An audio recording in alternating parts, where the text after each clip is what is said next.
sepanjang tahun. Jadi tanpa buang masa, saya mempersilakan kepada Al-Fadhil Ustazah Nurul Hidayah untuk meneruskan acara. Saya kena pasang ke apa?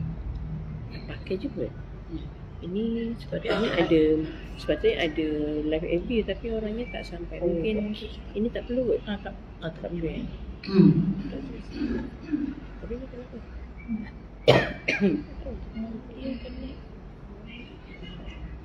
Bismillahirrahmanirrahim. Assalamualaikum warahmatullahi wabarakatuh.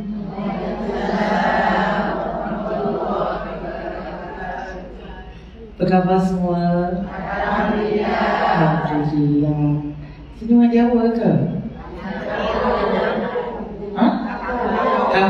Kampung Jawa. Oh, campur-campur. Ada orang Melayu, orang Jawa lagi, orang apa lagi? Oh, macam pun ada, Masya Allah. Lagi? Orang-orang Kelantan dengan tu ada? Orang Pahang pun ada. Johor ada? Ada Saya orang Pontian. Saya orang Pontian. Masya Allah.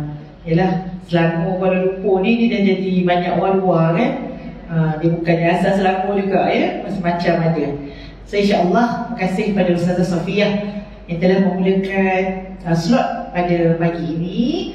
Izinkan saya untuk kita mulakan dahulu sesi Riyadhul Jannah ini, Taman Syurga ini dengan kalimah Bismillahirrahmanirrahim. Alhamdulillahirabbil alamin. Wassalatu wassalamu ala asyrafil anbiya wal mursalin wa ala alihi wa sahbihi ajma'in. Allahumma iftah alaina hikmatak وانشر علينا من خزائن رحمتك يا أرحم الراحمين.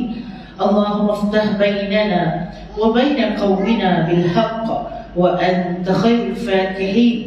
اللهم زدنا علما نافعا وارزقنا فهما واسعا. اللهم إنا نعوذ بك من علم لا ينفع ومن قلب لا يخشع ومن نفس لا تشبع ومن دعاء لا يستجاب له. وصلى الله على سيدنا محمد وعلى آله وصحبه وبارك وسلم والحمد لله رب العالمين. آمين يا رب العالمين. Alhamdulillah. Sekali puji dan syukur kita panjatkan kehadirat Allah Subhanahu wa Ta'ala. Allah telah memberi nikmat kepada kita ya, untuk kita bersama dalam majlis ilmu pada pagi ini memperingati ya Maulidur Rasul sallallahu alaihi wasallam. Baca selawat apa tadi ibu? Selawat apa? Tafrijiyah. Tafrijiyah lagi? Selawat baga lagi? Marhaban, Masya Allah. Mahal qiyam ya. Allahumma salli ala Sayyidina Muhammad wa ala alihi wa sahbihi wa barik wa sallim. Selawat itulah ibu-ibu yang akan menjadi penghubung antara kita dengan Rasulullah sallallahu alaihi wasallam. Lantas bila kita dekat dengan Rasul, orang yang banyak selawat dekat hatinya dengan Rasulullah. Yang besar dalam peratusan hatinya ada cinta Rasulullah itu besar. Dan insya-Allah bila orang terdekat dengan Rasulullah, dia akan berjalan makin hampir dengan redha Allah, cinta Allah, syurga Allah. Itu semua kita dapatkan. Sebab kalau kita nak berjalan menuju kepada syurga Allah, menuju pada keampunan Allah, tanpa Rasul ibu-ibu, mungkin jalan kita itu akan jadi tersesat. Mungkin jalan kita itu jadi tersalah. Berapa ramai yang kita tengok, kita lihat dia nak berjalan menuju kepada Allah, tapi akhirnya tersungkur di pintu syurga. Alamak, macam tajuk buku pula. TISB orang yang pernah keluar daripada Arkam dulu mereka pun memang kalau kita ikutkan dakwah mereka itu macam Allah dan Rasul tapi caranya tidak. Inilah yang saya bincang ibu-ibu semalam. Kita tengok bila akhir zaman ibu-ibu, kadang-kadang nampak luaran kita ni macam sama. Sebab semua Islam, nampak dia macam semuanya beriman dengan Allah, mengikut Rasulullah, nampak gaya lah. Tapi hujung zaman ni, yang namanya zaman fitnah ni ibu-ibu, bahaya. Mereka ini kadang-kadang dia guna istilahnya Allah, tapi tak sama bagaimana pemahaman mereka terhadap Allah dengan pemahaman kita terhadap Allah. Keimanan mereka terhadap Allah dan Rasul nampak gayanya macam mereka sebut kalimah itu juga, syahadahnya yang sama, tapi pemahaman mereka terhadap keimanan dan iktiqad Allah dan Rasul itu tak sama. Nampak gaya bila mereka solat sama macam kita solat. Kalau yang kafir tu tak solat tu memang kita dah tahu lah ibu-ibu. Dan kita pun memang takkanlah nak percaya orang yang kafir kalau dia cakap ataupun dia suruh kita masuk agama dia, kita memang tak masuk lah. Tapi ibu-ibu, cabaran akhir zaman, dia nampaknya solat, dia nampaknya selawat, dia nampaknya baca Quran, tapi tak sama dengan pemahaman kita. Akhirnya dia menjadi orang yang sesat di dalam kebenaran. Dia tak masuk dalam kebenaran ni, seolah-olah nampak macam kebenaran. Inilah ibu-ibu dinamakan dengan satu aliran batiniyah. Batiniyah, batin. Maaf, zahir batin kan. Batin ni maksudnya yang dalam lah. Kalau zahir tu luar. Jadi yang luar ni kita nampak, tapi yang batin ni kita tak nampak. Antaranya ibu-ibu, apa-apa sahajalah nama-nama yang TISB tu baru satu nama, tapi itu pun dah ratus-ratus lah. Budak-budak yang ditangkap ibu-ibu, bukan ditangkap diselamatkan hampir 400 budak yang tidak dapat pendidikan formal. Dia tak nak bekerjasama dengan saya Ya Allah, ini sebab dia licik mungkin.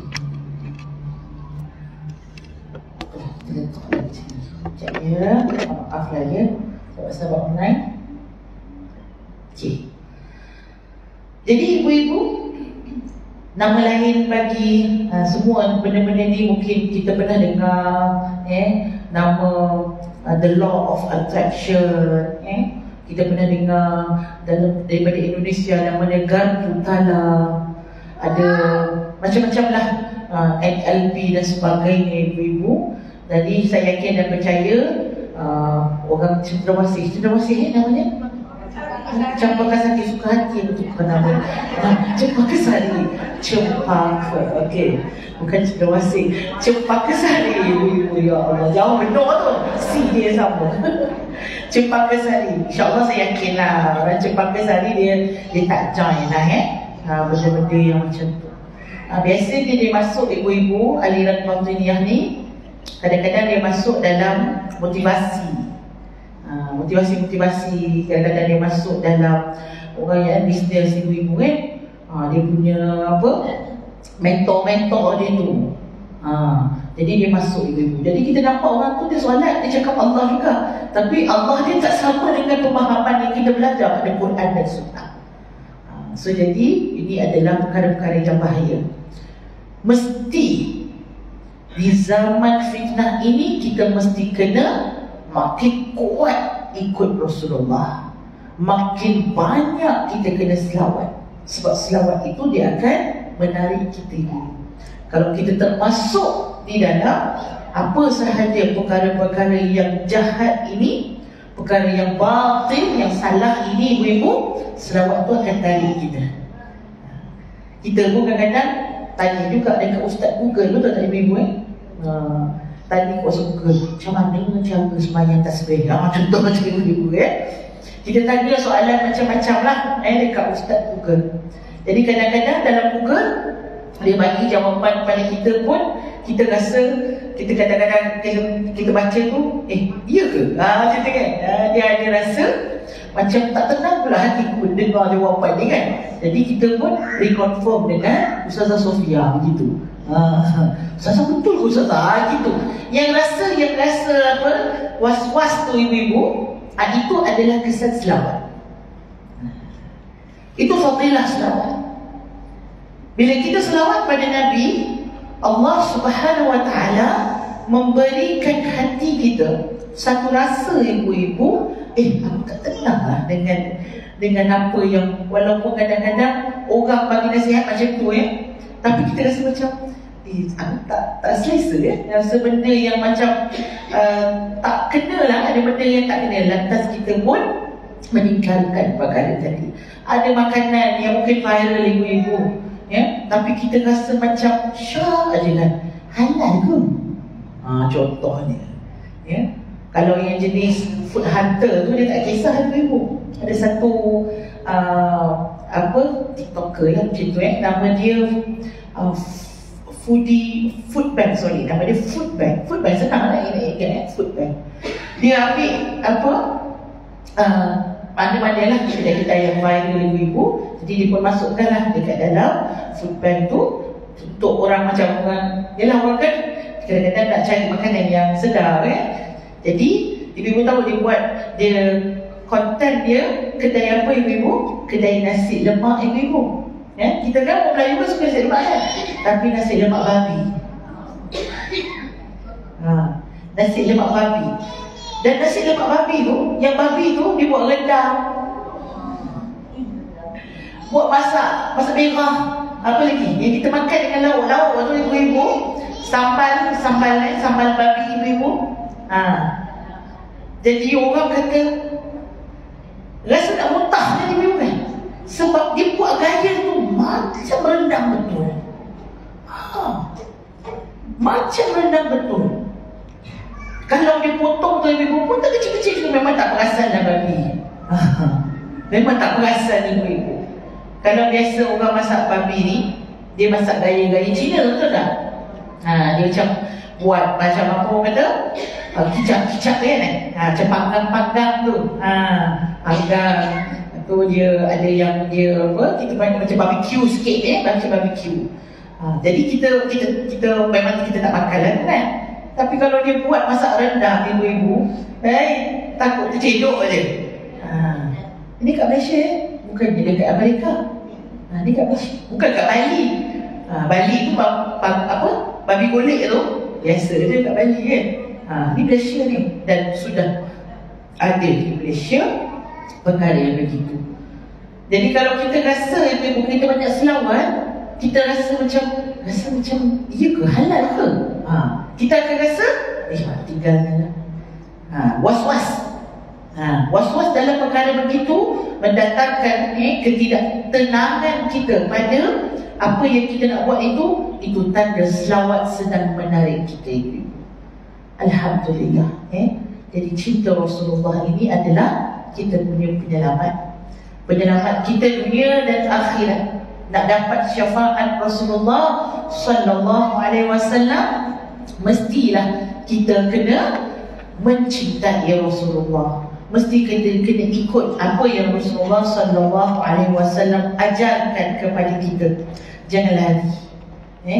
Jangan lari daripada apa yang Rasulullah ajar. Kalau kita lari ibu-ibu, na'udzubillah min zalik, mungkin mudah untuk kita tersasar daripada matlamat kita, iaitu mencari cinta Allah dan juga cinta Rasul. Baik, ibu-ibu tajuk kita Muqaddimah. Muqaddimah pun dah takut dah seria dah rasa duduk zaman ni. Sebab tu ilmu mencintai, mengenali Rasul, insya-Allah dia akan menyelamatkan kita. Jadi hari ini kita punya topik, ya Rasulullah, syafaatmu kami dampakan. Bila kita sebut tentang syafaat, ini suatu perkara yang kita teringin sangat nak dapat. Kadang-kadang bukan dekat akhirat lagi, syafaat dunia pun ibu-ibu Syafaat ni apa? Nak tanya ibu. Cerita syafaat. Bila tanya syafaat tu apa? Syafaat tu syafaat lah ustazah. Tu jawapan dia ya. Syafaat tu syafaat. Boleh ibu-ibu cuba. Syafaat tu apa dia punya erti dalam bahasa Melayu? Syafaat tu bahasa Arab kan? Dalam bahasa Melayu apa yang kalimah yang boleh menerangkan syafaat tu? Apa tu? Ganjaran. Okey, lagi tak apa, tak ada yang salah lah. InsyaAllah kita cuba bincang sama-sama. Bolehkah saya dapatkan air dan tisu? Bolehkah? Terima kasih. Air masak je. Lagi ganjaran, lagi pertolongan. Masya Allah. Ibu nama siapa ibu? Ibu Aziza. Masya Allah, pertolongan. Lagi ada pendapat lain? Pengajaran. Oh ya, pengajaran. Okey, tak apa, tak ada masalah. Pengajaran lagi? Kelebihan. Okey, kelebihan. Okey, berapa dah ni? 5 dah kot. Ganjaran, kelebihan, pertolongan, apa lagi tadi? Perlindungan. Okey, alhamdulillah. Baik ibu-ibu, mari kita tengok. Ya. Surah Al-Fajr. Ada kalimah asyaf kat situ. Surah Al-Fajr pada ayat 3. Kita baca surah ni ibu-ibu pada waktu pagi. Wal fajr walayalin 'ashr wasyaf'i wal watr. Apa maksudnya? Demi waktu fajar dan demi malam yang 10, demi yang genap dan juga yang ganjil. Okey, so daripada 3 ayat ni kita ambil, kita tengok kat sini dalam surah Al-Fajr, Allah bersumpah. Sumpah Allah ini dengan waktu, sumpah Allah dengan waktu fajar, waktu malam, dan juga Allah bersumpah dengan wasyafa. Wasyafa iaitu yang genap. Genap ibu-ibu. Jadi asal daripada perkataan syafa'ah itu ialah huruf shin, huruf fa, huruf ain. Syafa'ah. Syafa'ah maksudnya genap. Witir, ganjil. Ya ustazah, kita kan solat witir 1 rakaat ataupun 3 rakaat, ganjil. Jadi wasyafa'i iaitu genap, macam 2, 4, 6, 8, 10. Itu semua adalah syafa'. Okey, dalam bahasa Arab ibu-ibu kita dah dapat perkataan asalnya syafa'ah maksudnya genap ibu-ibu. Kenapa diambil perkataan syafa'ah? Dia menjadi satu kata nama terbitan ataupun satu masdar. Dalam bahasa Arab dipanggil masdar. Daripada syafa'ah, yashfa'u, syafa'atan. Jadi syafa'ah iaitu kita panggil sebagai satu kata nama. Kenapa dia jadi syafa'ah? Dia begini ibu. Dia ada falsafahnya daripada syafa'ah tadi. Bila 2 ibu-ibu, kan 2 ni genap kan? Kalau 1 dia jatuh seorang lah. So tak ada yang meneman dia ibu. Kalau ada 2, 1 nak jatuh, yang 1 lagi tahan. Itu maksudnya genap.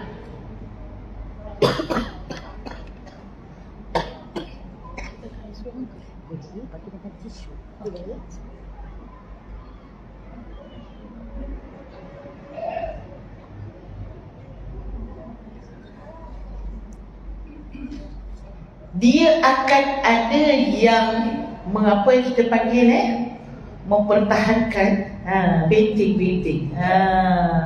Dia ada satu yang sokong, dia ada satu yang teman ibu-ibu. Jadi kalau dia dua, dia tak jatuh sebab ada lagi satu yang menyokongnya. Kalau kita tengok orang Melayu punya tata bahasa, peribahasa ibu-ibu, kalau sebatang lidi itu dipatahkan, kalau sebatang mudah tak nak patah? Tapi kalau dah jadi penyapu, boleh patah tak? Tangan kita yang patah. Sebab dia punya dah kuat dah. Padahal lidi juga. Tapi sebab dia dah ada syafa'ah, dia dah ada dia punya pembantu dia. Banyak pula tu. Kiri, kanan, depan, belakang ibu-ibu, serumpun lidi tu. Dia tak patah ibu-ibu, ya. Kalau dia patah pun patah ujung-ujung je. Nak jadi patah daripada tengah tu memang tak boleh lah nak patahkan. Itu syafa'ah. Jadi dalam perkataan yang ibu-ibu kumpulkan tadi, tahniah kepada Puan Azizah.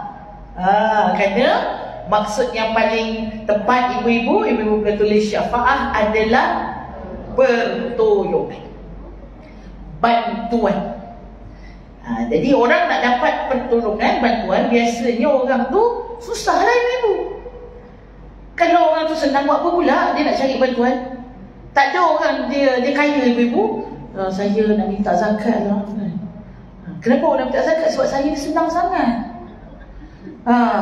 Apa kegilanya awak kan? Patutnya awak tolong orang susah, awak pula nak pergi minta bantuan kan? Jadi tak logik ibu-ibu. Orang yang minta bantuan ni orang ada masalah. Masalah dia ibu tunggal ke, pendapatan dia tak cukup ke, anak sakit ke, logik lah ibu-ibu. Dia akan pergi cari bantuan sebab dia ada masalah yang perlu diselesaikan. Jadi nak bagi tahu ibu-ibu, syafa'ah ni kita perlukan dia dikala kita susah. Siapa nak tolong kita?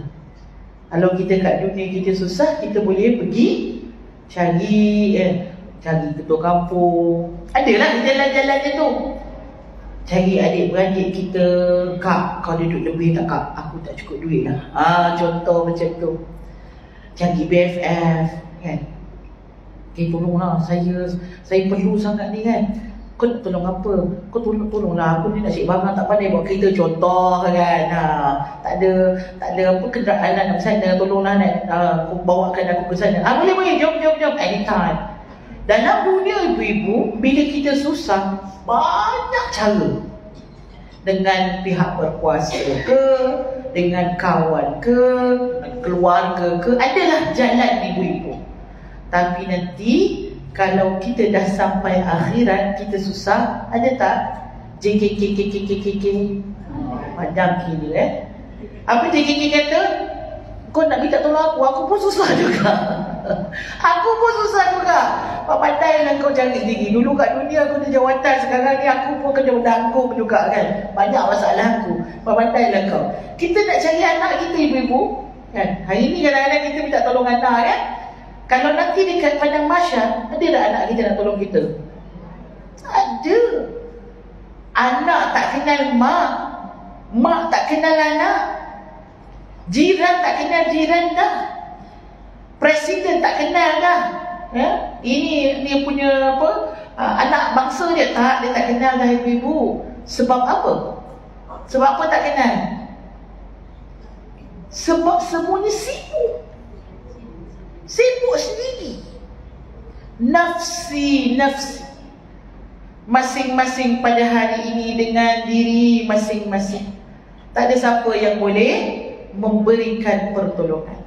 Ibu-ibu, seperti mana surah Taha ayat 109. Tadi dah ambil ibu-ibu boleh catat perkataan Asy-Syafa' iaitu pada surah Al-Fajr ayat berapa?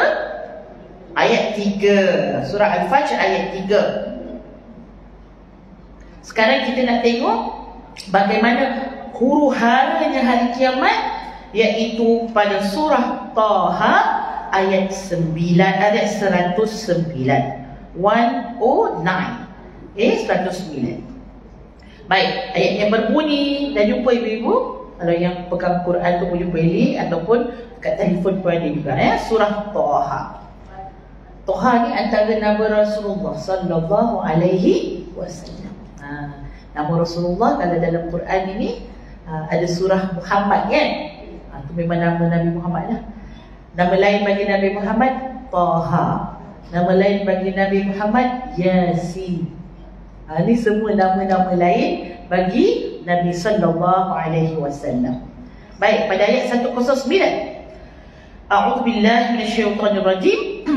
Yawma idzin la tanfa'u syafa'atu illa man adzina lahu rahman wa radiya lahu qawla. Sadaqallahul azim. Ayat 109 yang bermaksud pada hari itu syafaat tidak lagi berguna kecuali syafaat orang yang Allah Maha Pemurah telah memberi izin kepadanya dan dia telah meredai perkataannya. Kasih ibu-ibu yang saya kasihi kerana Allah Subhanahu wa taala. Dalam Quran saya ni ibu-ibu, Quran terjemahan saya, dia ada dia punya topik dia. Ibu-ibu kat rumah Quran terjemahan ada topik-topik macam ni tak? Ada ya? Yang ni ibu-ibu dia membantu kita faham. Kadang-kadang kita baca terjemahan, baca Al-Quran, baca terjemahan pun masih lagi macam tak apa nak faham sangat kan? Yang ni dibantu ibu-ibu. Dia ada topik. So kalau macam ni dia tulis daripada ayat 105 sampai 114, dia angkat dia punya topik dia, keadaan pada hari kiamat. So kita nak tahu hari kiamat nanti tu bagaimana keadaannya? Relax ke? Keadaannya kelang kabut ke? Dahsyat ke? Ataupun tenang je macam shopping complex kan? Jalan tak sedar masa ibu-ibu. Kalau masuk shopping complex ada tak 5 minit? Keluar-keluar tengok, ya Allah gelap dah. Tak perasan dengan ibu-ibu masuk shopping complex, apa benda lah yang kita buat kat dalam tu kan. Berjalan je pun. Jalan, tengok, cari barang, beli sikit kan. 2-3 jam dalam shopping complex. Tak perasan. Itulah antara tempat-tempat yang bahaya ibu-ibu untuk kita masuk. Tapi kalau masuk tu dapat beli tu, ya Allah seronoknya kan. Tapi balik tengok duit dah habis, sakit hati. Itu perasaan kita ibu-ibu ya. Baik. Ibu-ibu yang saya kasihkan Allah, hari kiamat dekat situ Allah Subhanahu Wa Taala bagi tahu ya kepada kita, sebab kita tak tahu ibu-ibu melalui ya, kita tak jumpa, kita tak nampak, tapi daripada khabar ini kita yakin hari kiamat itu adalah Allah Subhanahu Wa Taala akan menghancurkan segala yang ada di dunia ini. Pada hari kiamat itu hancur. Dan pada hari itu gunung yang kita tengok tinggi pada hari ini, ya, kukuh pada hari ini kita tengok. Ya, nak daki bukit tu, ya Allah yang Tuhan bukan. Lelah kita nak naik bukit. Yang bukit tu nanti hari kiamat rata. Tu pada ayat berapa? Ayat 106. La tara fiha iwajan wala amta. Kamu nak nampak dia macam tinggi, ada yang rendah, ada yang ni tak ada. Semua rata ibu-ibu. Itulah ya dahsyatnya hari kiamat nanti. Dan kamu tengok nanti pada hari kiamat ataupun padang mahsyar yang kita akan tunggu di atasnya, tempatnya bagaimana? Tempatnya seperti satu dataran, satu tanah rata, lapang, selapang-lapang. Tak ada bukit, tak ada lembah, ya? Tidak ada tanah yang tinggi, tak ada tanah yang rendah. Satu saja. Dan di sanalah manusia semuanya dikumpulkan. Mahsyar. Apa hasal perkataan mahsyar? Hasyara, maksudnya kumpul. Jadi hari itu semua manusia dikumpulkan. Daripada zaman Nabi Adam, alaihi salam sampailah kiamat ibu. Kita dah hujung kan, tapi tak tahu lagi kiamat tu bila. Jadi mungkin ada lagi yang akan lahir, generasi yang akan ada lagi hidup mungkin berpuluh tahun, beratus tahun ibu selepas pada kita. Yang setara yang hidup ni ibu-ibu, kalau buat demonstrasi pun penuh jalan. Betul tak? Yang tara yang hidup. Kita tengok di Yaman, bila mereka menyambut Maulid Kubra, iaitu pada 12 Rabiul Awal, semua keluar. Penuhkan jalan dengan para masyayikh habaib, semua keluar ibu-ibu berselawat kepada Nabi SAW. Tak nampak dah jalan raya, nampak orang je. Daripada ujung dia ambil gambar ibu-ibu daripada macam drone macam tu pada ujung sana sampai ujung sana nampak orang je ibu. Subhanallah, cintanya mereka kepada Rasulullah sallallahu alaihi wasallam. Memang tak boleh disembunyikan kegembiraan mereka menyambut Maulidur Rasul sallallahu alaihi wasallam. Jadi ibu-ibu di tara yang hidup, kalau yang mati pun semua akan dibangkitkan, maka bukan sekadar penuh jalan, orang atas orang. Orang atas orang. Kita nak nampak tangan kita ni, tangan kita ni kan dekat dengan kita. Kalau kita sua begini ibu-ibu, kalau kita sua tangan kita pada Yaumul Mahsyar, tangan kita pun kita tak nampak. Sebab orang bertimpa atas orang. Allahu Akbar. Hari yang sangat-sangat dahsyat. Pada hari itu semua manusia mengikut penyerunya dengan tidak berbelok-belok, dan semua manusia suara mereka merendah kepada Tuhan yang Maha Pemurah. Maka kamu tidak akan mendengar kecuali bisikan saja. Maliki yaumiddin. Hari apa? Hari pembalasan, hari penentuan. Orang kalau masuk mahkamah ibu-ibu, masuk mahkamah, dia dah bicara beberapa kali slot lah. Lepas tu sampai hari keputusan. Pernah tak masuk mahkamah ibu-ibu? Tak pernah Tengok cerita? Pernah kan? Ceritalah. Nanti kan ibu-ibu dia ada hari keputusan tau dia panggil Hari keputusan, dua-dua pihak datang. Pihak yang dituduh dan pihak yang menuduh, yang mendakwa. Masa mereka tunggu keputusan, hakim dah kat depan, ada tak suara orang cakap-cakap? Kalau nak cakap pun, ya Allah, mudahlah kita menangkan. Bisik-bisik dia ibu. Sebab hati tu dah takut. Nak dengar keputusan tu, ya Allah, hai. Malam tu tak boleh tidur dah kan. Kelip-kelip mata macam mana lah putusan esok diumumkan. Bukan diumumkan ketibaan. Dengan ini hakim ketuk sekali ibu-ibu. Dengan ini mahkamah memutuskan lalu. Memutuskan. Disebutlah nama bersalah, dijatuhkan hukuman 20 bulan penjara. Ada orang berani dekat dalam tu cakap-cakap, sembang-sembang kan. Oh semalam aku tengok TV ada berani. Tak ada ibu-ibu. Macam tu nanti dekat kiamat. Di waktu padang mahsyar ibu-ibu, orang nak bercakap kuat-kuat tak berani. Macam mana aku ni? Aku tak tahu nak buat macam mana. Semua bisik-bisik lah. Hari keputusan, hari pemutus. Nak tahu ni, aku ni selamat ke tak? Ya Allah, aku ni syurga ke neraka? Depoi ibu, risau keadaannya, dengan ramainya, dengan panasnya, dengan menanti keputusan tu, satu perkara yang bukan mudah untuk kita hadapi.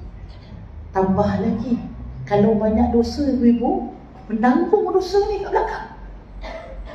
Banyak hutang, bawalah hutang kita tu. Kita nak cari siapa yang kita hutang tu kan, tak pulang balik.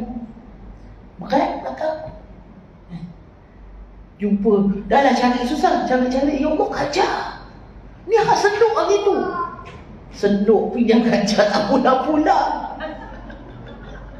Ya Allah, ibu-ibu. Kita mau sabar lah ibu-ibu pun bawa orang pulang lah ibu-ibu. Mana hutang ke bayar lah ibu-ibu.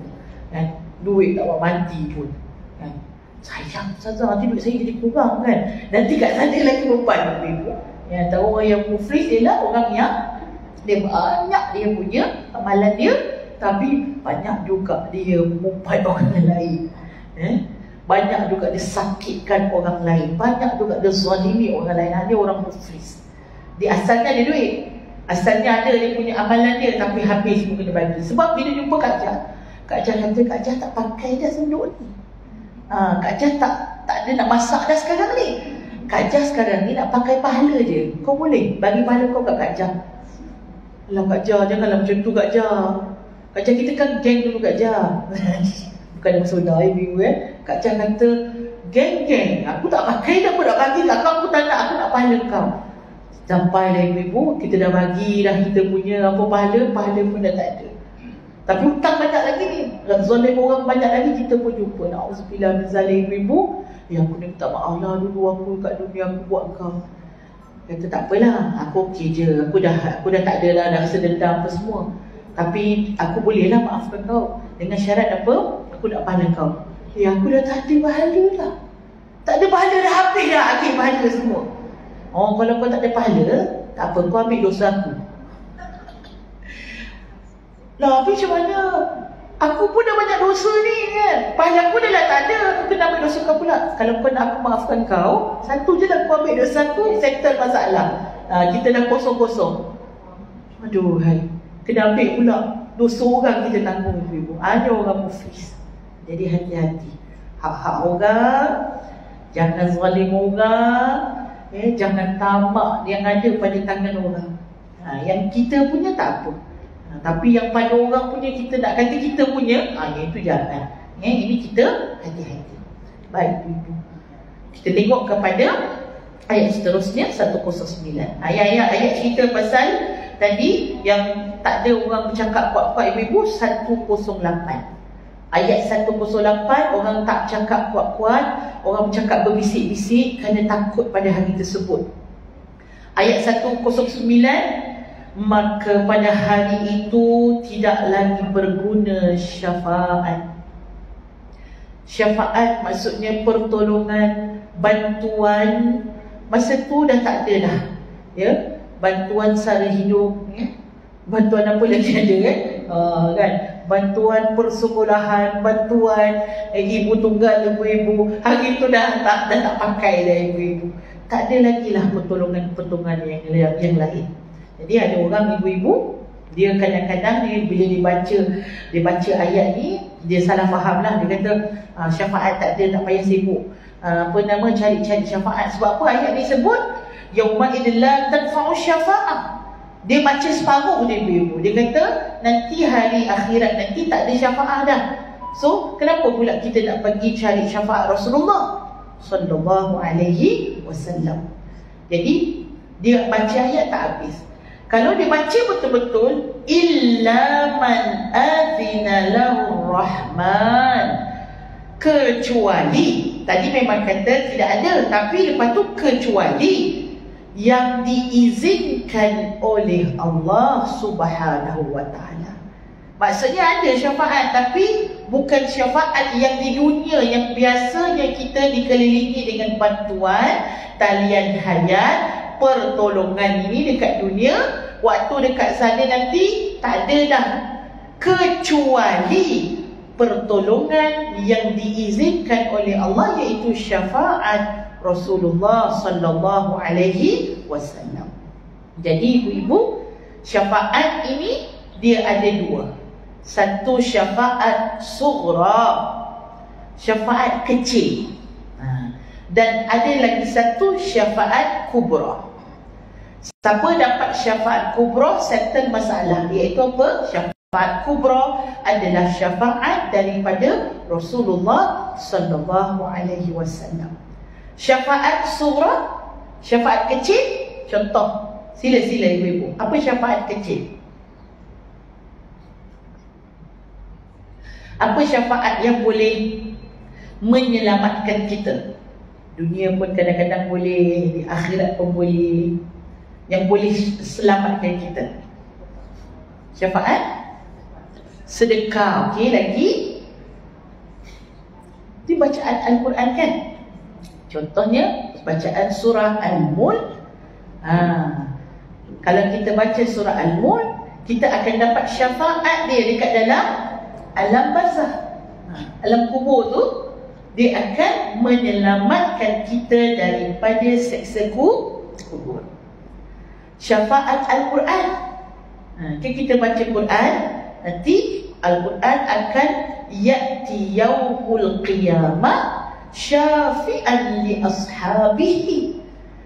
Al-Quran akan datang pada hari kiamat kepada orang-orang yang membaca, orang-orang yang bersahabat dengan Al-Quran.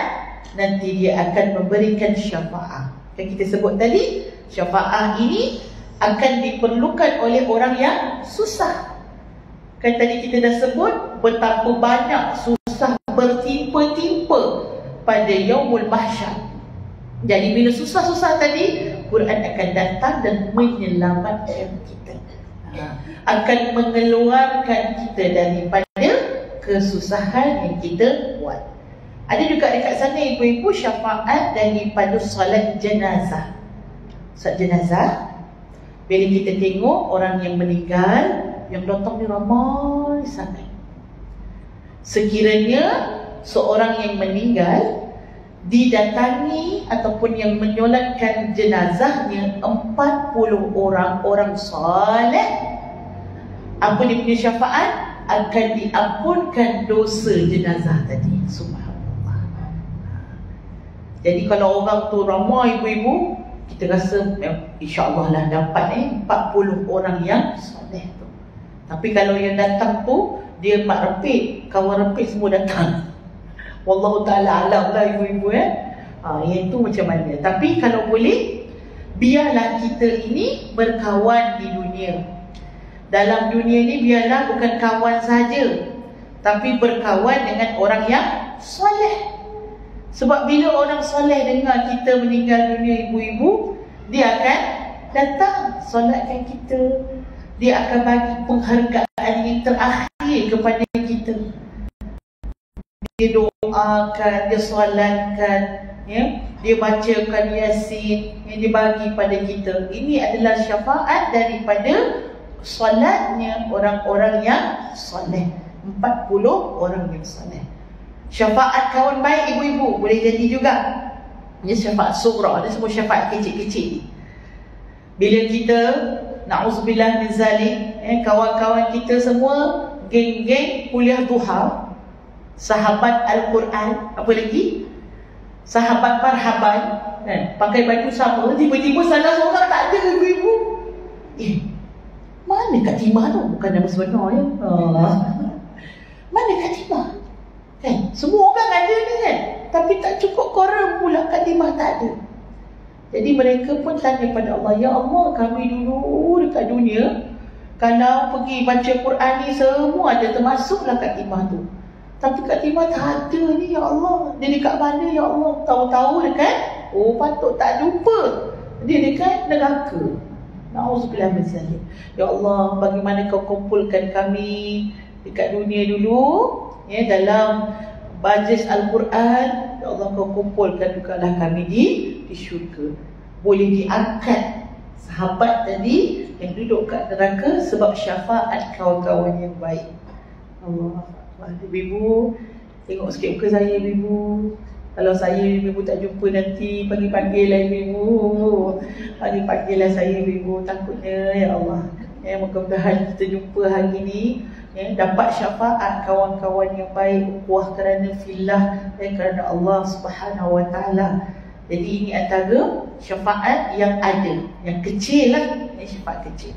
Syafaat paling besar, perjalanan daripada kesusahan kita tu ibu-ibu, biasanya kita akan mula mencari siapalah yang boleh tolong kita.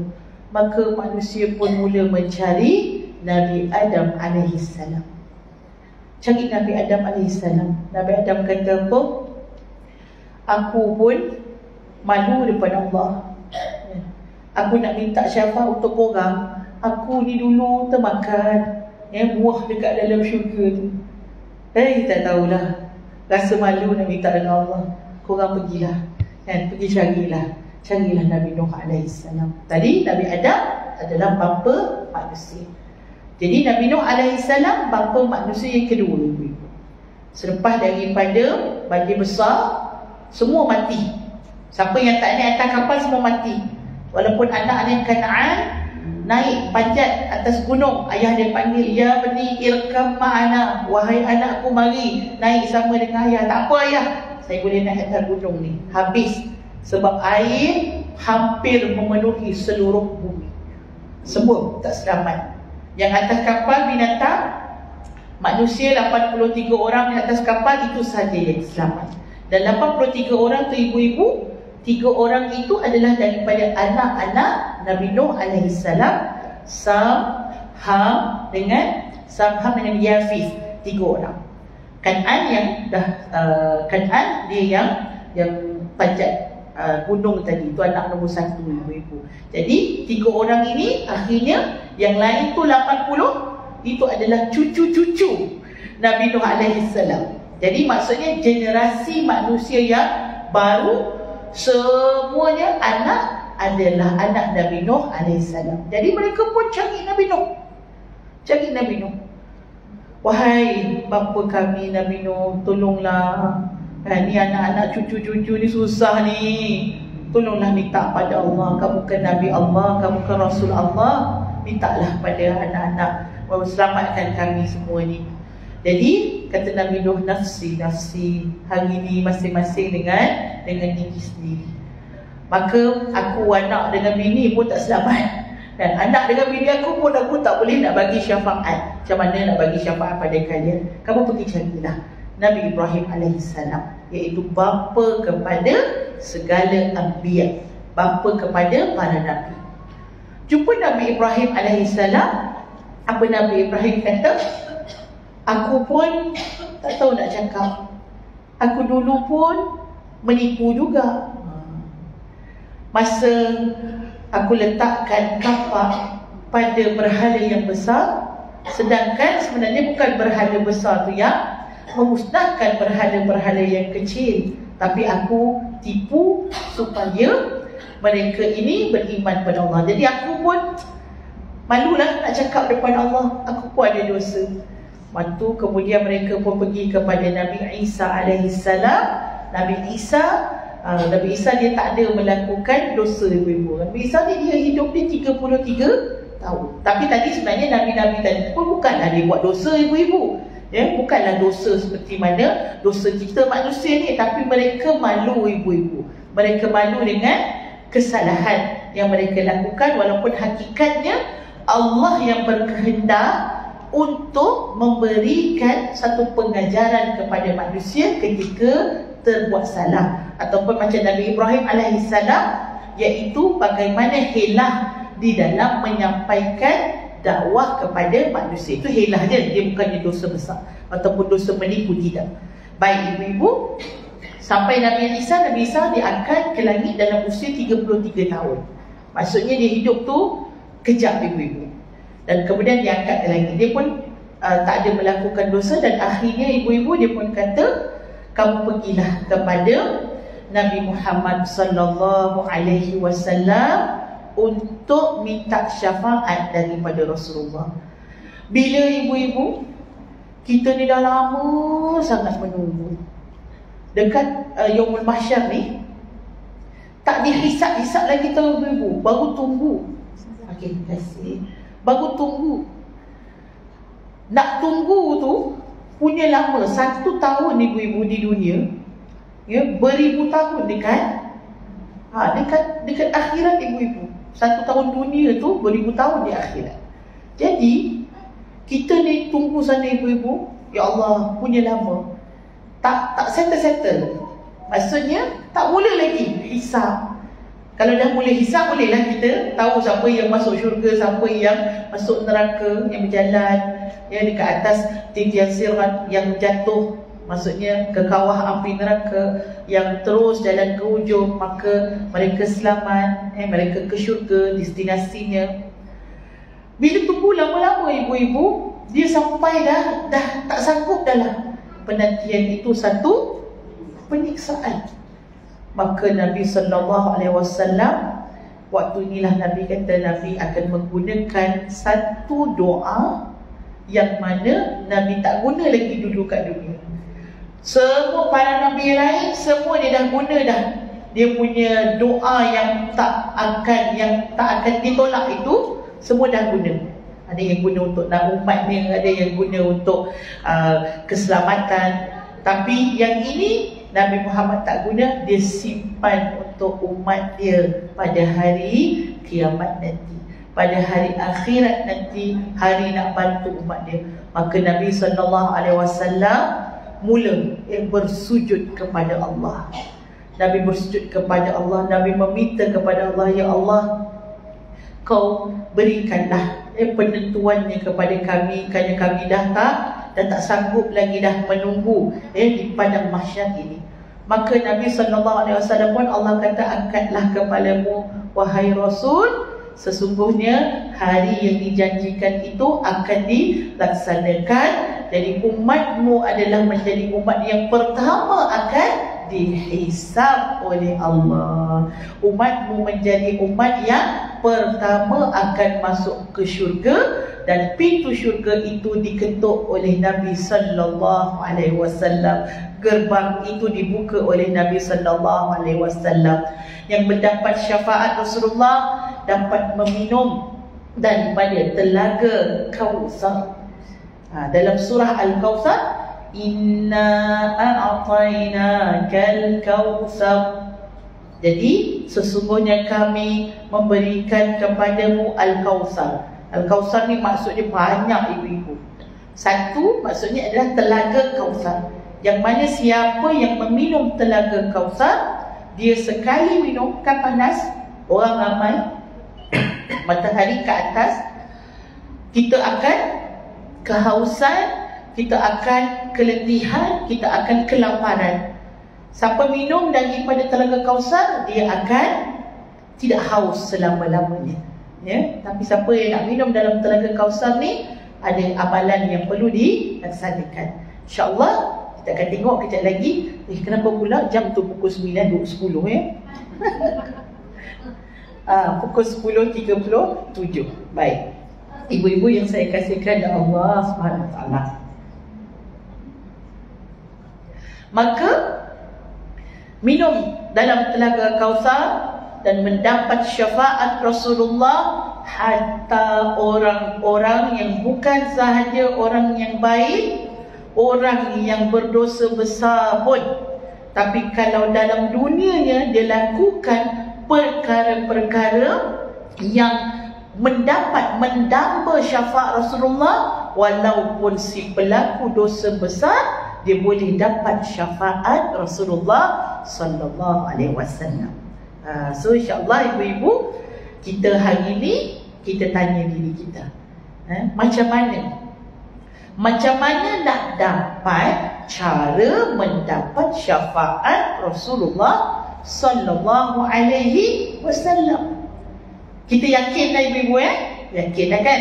Yakin ada syafaat Rasulullah nanti di akhirat. Kita yakin benda-benda lain tak boleh nak selamatkan kita, hatta para nabi yang lain pun tak boleh bagi syafaat kepada kita, tapi syafaat Rasulullah boleh menyelamatkan kita. Jadi kita semua pastinya nak sangat syafaat Rasulullah. Apakah caranya ibu-ibu untuk mendapat syafaat Rasulullah? Kita gariskan beberapa perkara yang boleh kita lakukan untuk mendapat syafaat Rasulullah sallallahu alaihi wasallam. Nombor satu ibu-ibu, ialah memperkasakan, mempercantikkan i'tiqad kita dalam kalimah syahadah La ilaha illallah Muhammadur Rasulullah. Ini nombor satu. Orang kalau nak syafaat ibu-ibu, tapi syahadah, i'tiqad, tauhidnya tak jelas, tauhidnya cacar marbah, dia solat sekalipun ibu-ibu, dia ni tak selamat ibu-ibu. Na'udzubillah min zalik. Nombor satu apa? Akidah kita ibu-ibu. Dan kita hari ini diperangi krisis akidah yang melanda umat Islam. Adalah krisis, saya rasa krisis yang sangat-sangat membara, krisis yang sangat bermasalah, krisis akidah. Krisis akidah masuk di dalam masyarakat Melayu Islam dalam keadaan yang kita rasa perkara tersebut biasa, tapi hakikatnya dia perkara yang menyebabkan musuh tepuk tangan. Dia suruh kita hilang akidah, settle dah, betul tak ibu? Dia akan cuba untuk merosakkan akidah kita. Walaupun tak tukar pun dekat IC tu, kan ada tulis IC kita Islam kan? Dia kisah tak ibu-ibu? Dia tak kisah pun. Kalau akidah dalam hati dia rosak, walaupun dia tak pergi pejabat agama, minta tukar nama masuk agama lain, ataupun dia murtad, tak daftar yang dia murtad dan sebagainya, dia tak kisah musuh Islam. Tapi dia Islam dan dia masih lagi pakai tudung, dia masih lagi dengan amalan-amalan Islam, tapi akidah dia rosak, pada dia orang okey lah. Itu dia orang punya matlamat. Ibu-ibu yang saya kasihkan Allah, kita ulang ataupun kita pergi kepada permulaan cabaran yang saya sebut tadi pada hari ini. Ya, masalah aliran-aliran batiniyah yang merosakkan akidah secara dalam. Ibu layan TikTok tak? Layan juga kan? Layan TikTok. Ada tak ibu-ibu tengok orang tilik-tilik nasib kat TikTok? Ada kan? Ini bukan orang, kalau dulu ialah kan nak tunggu pergi bomo kan, kau letak minyak ni, pakai minyak ni, baru dikira sebagai orang yang syirik kan. Maksudnya benda-benda yang dah rosaklah keimanan dia ibu-ibu, bila dia minta kepada jin, minta dengan barang-barang ibu-ibu, tanam sana tanam sini, pakai mentera sumpah seranah macam-macam lah, mambang air, mambang tanah, mambang api. Yang ni memang kita nampak lah benda tu. Kita dah tahu dia ibu kan, kita tak buat benda tu. Walaupun ada jugalah yang buat-buat tu, ada juga ya. Walaupun dia kata zaman moden ada lagi orang mambang-mambang. Ada. Jangan buat ibu-ibu ya. Kalau orang kata kan, kau nak sundukkan suami apa semua kan, jangan. Akidah tu ya, dalam hati kita, an-nafi' wad-dar huwallah. Dalam hati kita kena letak besar ni, iaitu apa? Yang memberikan manfaat ataupun menjauhkan kita daripada mudarat hanya saja Allah. Tak ada jin pun makhluk. Ya? Apa-apa keris ke apa-apa tak ada, itu semua makhluk. Tapi Allah lah. Kalau nak guna ibu-ibu ayat Quran tak apa. Nak ambil manfaat pada ayat Quran boleh. Kalau nak ambil daripada mantra apa semua, itu bukan perkara yang dibenarkan di dalam akidah seorang muslim. Jadi hari ini ibu-ibu tengok, dia dah bertukar. Dia tak dah bentuk bomo dengan pakai apa, dia punya belik-belik ke atas, orang tua duduk kan, ada air dekat dalam tebika dia macam tu. Bukan macam tu dah. Sekarang ini dia duduk di dalam TikTok, dia meramal nasib dengan ada yang pakai kad ibu-ibu yang pakai kad tu. Lepas tu kita cakap kat dia kan, dia kata ini skill. Dia kata skill apa benda? Sebab yang dia merenung tu adalah nasib orang tu. Contoh bila orang tu bagi tahu dia punya tarikh lahir ke, ataupun bagi nama, dia akan kucuplah dia punya Kad dia tu ibu-ibu. Lepas tu dia pun duduk kata, keluar gambar misalnya kata joker ke, gambar ni. Lepas tu dia meramalkan kita punya nasib ibu-ibu. Dah lah orang yang nak dibacakan nasib tadi tu kena bagi gift ibu-ibu. Kena bagi gift kat dekat TikToker tu. Yang orang pun, ya Allah, saya kata, ya Allah, apalah masyarakat kita. Kata bodoh mama pula kan. Tapi dia bagi ibu-ibu. Kan duit tu, gift tu kan duit ibu-ibu. Bagi kat orang tu supaya orang tu bayarkan, orang tu bacakan dia punya nasib dia. Kan sama tu, tilik nasib. Tak boleh. Benda yang sama dengan cara yang moden. Ada yang pakai nama, ada yang pakai tarikh lahir, ya? Ada yang pakai macam-macam lah. Ini semua ibu-ibu akidah rosak. Semua akidah rosak. Itu kita panggil aliran batiniah. Dia masuk ibu-ibu, nama dia ilmu nujum. Kita bagi tengok cerita piramid, nujum pak belalang. Jadi nujum tu ilmu telik bintang. Dia tukar dia nama. Sekarang nama dia horoskop. Yang tu Scorpion, Gemini, apa tak lagi nama yang apa? Libra.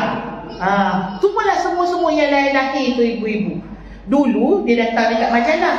Kalau lahir bulan ni, orang ni hati dia baik. Yang ni kalau hidup dia nanti dia buat bisnes, dia akan berjaya. Itu semua akidah rosak ibu-ibu. Dulu dekat buku, sekarang dekat TikTok. Orang pun mengikut je lah, astagfirullahalazim, masyarakat tu, ya. Jadi orang yang apa orang bagi, makan dia semua. Betul ke tak betul, makan dia. Jadi rosak akidah. Ada yang tak pakai tudung. Ada ke? Iya. Kan kita tengok sampai ramai juga yang bagi nasihat. Yang sedap tu kadang-kadang bila tengah azan dia kata, kita berhenti dulu ya, kita hormat azan. Kau buat benda yang akidah, yang hormat azan ni sunat ibu-ibu. Memanglah benda yang bagus ibu-ibu. Tapi yang akidah pun rosakkan akidah orang. Kau jadi tukang tilik ibu-ibu. Ya Allah, kita pun tak tahu macam mana. Ni yang apa nama NLP, apa nama macam Prof Maya tu lah kan. Prof Maya tu apa Law of Attraction. Orang jual buku kan, Law of Attraction. Ini semua batiniah. Yang pada dia, akulah yang akan menentukan apa akan jadi. Ya, jadi semuanya diri kita. Dia sebenarnya akidah itu ibu-ibu kita panggil ditanam supaya bukan membesarkan Allah, tapi membesarkan diri. Kitalah penentu apa yang kita akan dapat. Ya ke macam tu? Tak. Kita ni manusia. Kita ni usaha. Dapat apa itu terpulang pada Allah. Betul tak ibu-ibu? Akidah kita kan lain tu. Tapi sebab datang dengan orang yang bawa cerita tu motivasi ibu-ibu, jadi kita pun percaya takkanlah Prof tipu. Tapi itu semua aliran NLP, aliran Law of Attraction, aliran batiniah nama dia. Dia menyelinap secara batin untuk merosakkan akidah kita. Maaf untuk kita katakan, ya, luarnya nampak macam salat, luarnya pakai tudung, tapi akidahnya dah rosak. Sebab cedokan buku, rujukan yang mereka buat memang semua daripada barat ibu-ibu. Memang semua pada barat. Cuba tanya, dia pakai Quran ke dia pakai buku The Secret? Dia pakai buku dia orang, training daripada dia orang. Kita nak motivasi, boleh ibu-ibu, tapi biarlah motivasi itu apa yang Rasulullah ajar, apa yang Quran bawa. Itu tak apa ibu-ibu. Yang daripada barat ni, ingat barat nak tolong kita sangat ke? Barat bukan tolong kita, barat tolong merosakkan akidah kita. Itu agenda mereka yang utama. Jadi kita orang Melayu kena buka mata. Jangan terpengaruh dengan apa-apa yang datang daripada barat yang buat anak-anak kita yang dalam game, ibu-ibu, dalam hiburan. Game ni ibu-ibu dia ada satu istilah dia. Istilahnya kalau orang tu main tu, orang yang biasa, dia panggil istilah dia noob, N-O-O-B. Lepas tu kalau dia naik sikit ibu-ibu, dia panggil pro. Pro ni maksudnya yang hebat dalam main, profesional lah. Dia ada lagi tinggi pada pro. Apa dia panggil? Dia panggil God, ibu-ibu. Dia panggil God, G-O-D. Betul tak Kak? Kan, kita tengok anak-anak itu main macam tu je kan. Tapi ibu-ibu dalam dia punya game tu ibu-ibu, dia cuba untuk merosakkan akidah anak kita. Ada tak tahu game apa dulu, saya pun tak ingat lah. Dia macam, kalau dia nak dapat nak tambah dia punya peluru tu ibu-ibu, dia kena pergi dekat satu tempat. Kan dia orang main Mobile Legends tu, kita tengok daripada atas kan. Dia kena pergi kat satu tempat tu macam apa orang kata batu besar macam tu. Dia kena sembah dulu baru dia boleh dapat peluru tu. Siapa yang sembah itu 3 kali dapat lagi 3 kali reload dia punya peluru dia macam tu. Dalam game pun dia masukkan benda-benda yang bukan sekadar hiburan tapi merosakkan akidah. Kenapa nak guna istilah God Saya tanya kan, kenapa nak guna istilah God? Sebab God ni kan Tuhan. Nampak tak dia nak kikis dalam hati anak kita, cucu kita. Dia ni pun God juga. Kenapa? Sedangkan kalau kita tengok kan, there is no God except Allah. La ilaha illallah. Dan terjemahannya pun guna God juga. Kenapa nak nama game orang yang pro, lebih pada pro tu, nama dia God? Kalau dalam sistem, sistem apa-apa sistem lain bukan sistem ni kan dia ada dia punya orang kata nombor-nombor dia kan, coding dipanggil coding ni. Jadi contohlah ibu ada apps apa, Shopee misalnya kata kan, orang yang buat app Shopee tu, dia yang letak kode tu, akhirnya kita boleh beli barang dan sebagainya. Itu dipanggil God juga. Jadi dipanggil God, maksudnya dia adalah Tuhan kepada Shopee punya aplikasi tu. Sebab kalau kau nak ubah apa-apa, kau boleh minta dia, nanti dia akan ubah. So dia lah yang ni. Jadi dia dikira sebagai yang creator. Tapi sedangkan kita gunakan istilah itu hanya pada Allah. There is no God except Allah. Tuhan ibu-ibu. Nampak tak? Punya bahayanya kita hidup dalam zaman ini. Dan kita kena benar-benar rasa, ya Allah, hidupkanlah aku dengan kalimah la ilaha illallah. Matikanlah aku dengan kalimah la ilaha illallah. Itu yang kita nak ibu. Mudah-mudahan apa yang kita lakukan, dia bukan sahaja menjadi penghalang untuk kita mendapat syafaat, malahan dia akan menjadi pintu untuk kita mendapat syafaat daripada Rasulullah sallallahu alaihi wasallam. Baik, nombor 2. So yang pertama ibu-ibu, bagi mantap akidah kita, pegangan kita dengan kalimah syahadah. Nombor 2 ibu-ibu, doa selepas azan. Doa selepas azan, kita minta untuk Rasulullah sallallahu alaihi wasallam wasilah, iaitu kedudukan yang baik. Siapa yang minta untuk Rasulullah kedudukan yang baik, apa faedah baca doa selepas pada azan? Orang yang baca tadi akan mendapat syafaat daripada Rasulullah sallallahu alaihi wasallam. Jadi sebab tu azan syariat yang mesti dilaungkan dengan kuat ibu-ibu. Zaman ni pun kita hadapi juga ada bunyi-bunyi daripada orang yang bukan Islam. Dia kata, kenapa pasang azan tu mic kat luar? Kenapa tak pakai mic dekat dalam? Kita boleh setuju ke ibu-ibu dengan dia punya permintaan? Tak boleh. Sebab dia syiar. Azan tu syiar.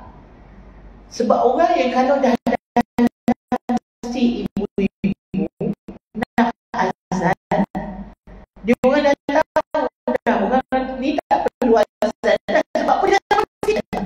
Tak perlu ingatkan yang mana dalam sewaktu. Yang ingatkan tu yang dekat pasar raya, ni yang tengok TV, yang tengah gadap telefon tu yang diingatkan. Jadi azan tu perlu keluar.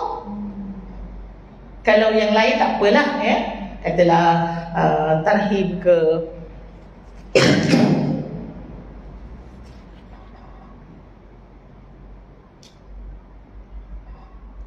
bacaan ayat Quran sebelum azan tu, tak apalah itu. Kalau nak tak payah mat luar pun tak apalah lagi, kita okey lagi. Tapi azan tidak. Azan itu mesti dengan peringatan yang diberikan, laungan yang kuat untuk memberitahu sudah masuk waktu. Dan kemudian bila kita dengar azan, kita menjawab azan tersebut. Menjawab azan, menghormati azan, dan selepas azan kita membaca doa selepas azan.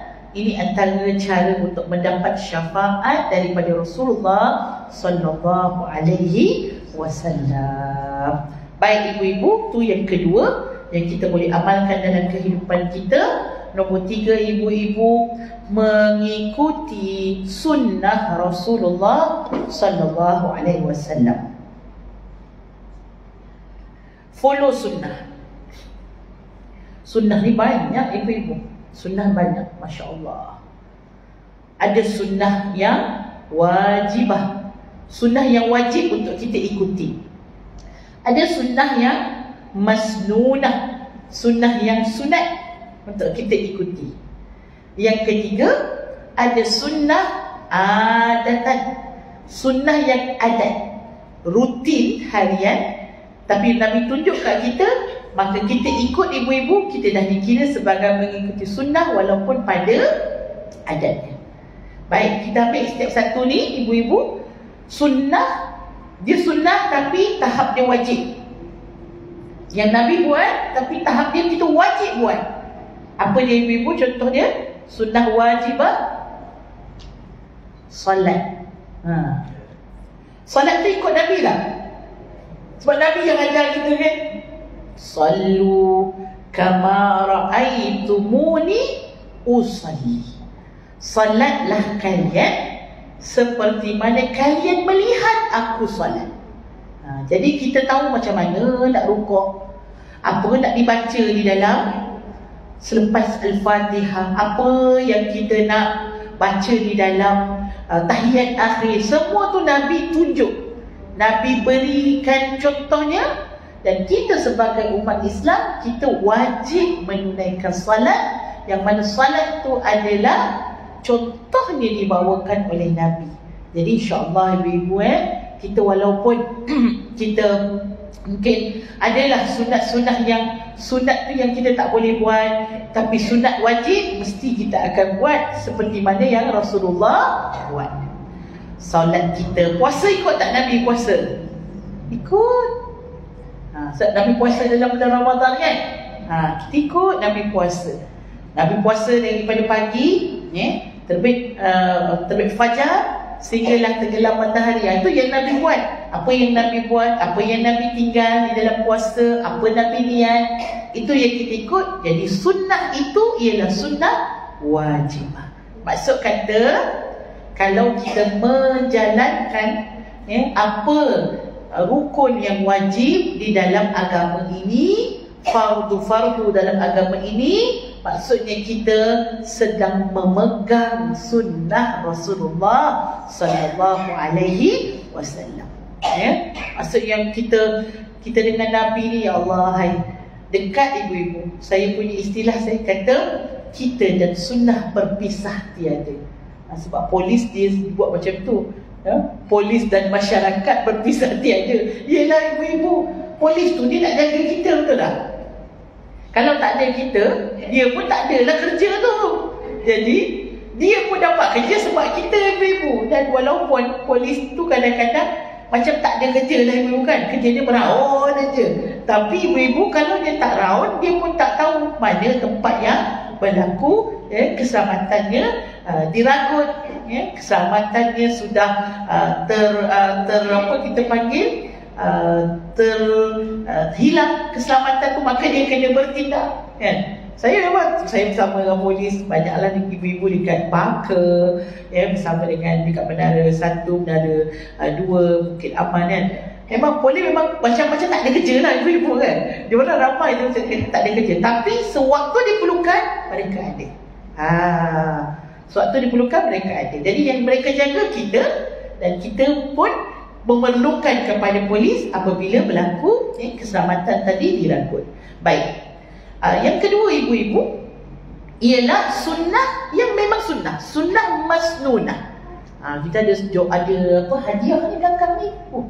Ni semua hadiah ni adalah akan dimiliki oleh orang-orang yang banyak mencatat ni, kan. Sebab nanti kita ada soalan. Soalan kita insya-Allah ibu-ibu berkisar dengan apa yang kita cerita. Nanti bolehlah bawa balik, kan. Seronoknya boleh letak baju kotor ni. Ada bakul lah, macam-macam ada tu, tapuai ada, Masya Allah, luar biasa. Surah Al-Mashhur hari ni, ya, dah bagi sarapan, kan. Sedap pula mi dengan kari pap dia tu, kan. Siap bagi hadiah lagi. Tinggal ibu-ibu nak datang, nak bagi perhatian sahaja. Jadi insya-Allah, ya, yang kedua kena ingat, iaitu sunnah masnunah. Sunnah masnunah apa ibu-ibu? Contohnya, contoh sunnah masnunah yang sunat lah. Saya tadi solat wajib. Baik, solat sunat.